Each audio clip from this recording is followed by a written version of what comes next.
मोदी भूल जाओ, रोटी होगी या गोली होगी, गोलियां हम मारेंगे। तुम खुद को दुनिया की बड़ी मशहूर कहते हो, 4 दिन जंग नहीं कर सके। भारत के मजीद जहाज गिरा सकते थे, लेकिन हमने थोड़ा रहम किया। अगर किसी ने फिर से जंग मुसल्लत की तो हम तैयार हैं। सदर ज़रदारी का भारतीय वज़ीर आज़म को दो टोक पैगाम। शहीद बेनज़ीर भुट्टो की बरसी की तकरीब से खिताब में कहा, हमने ऐसा चीफ बनाया जिसने तुम्हें मुंह तोड़ जवाब दिया। मोदी को पता चल गया कि हम अपना दिफा करना जानते हैं। तुम वो दिल गुर्दा कहां से लाओगे जो हमारे फौजी सरबराह का है। फील्ड मार्शल का नाम सुनकर मोदी चुप जाता है। जिन तैयारों से भारतीय जहाज गिराए वो सदर ज़रदारी ने मंगवाए थे। Chairman People's Party Bilawal Bhutto का बेनज़ीर भुट्टो की बरसी की तकरीब से खिताब। कहा, माल का हक में जीत घड़ी खुदा बख्श की कुर्बानियों के बगैर मुमकिन ना होती।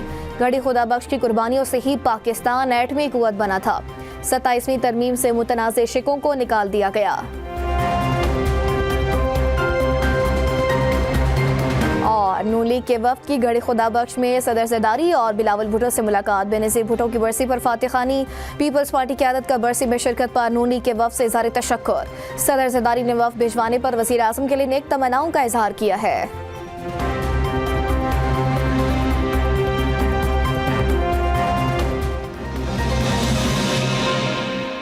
अस्सलाम वालेकुम, एम न्यूज़ के साथ मैं हूं ईमान नवाज। हेडलाइंस आपने जानी, अब तक के लिए इतना ही।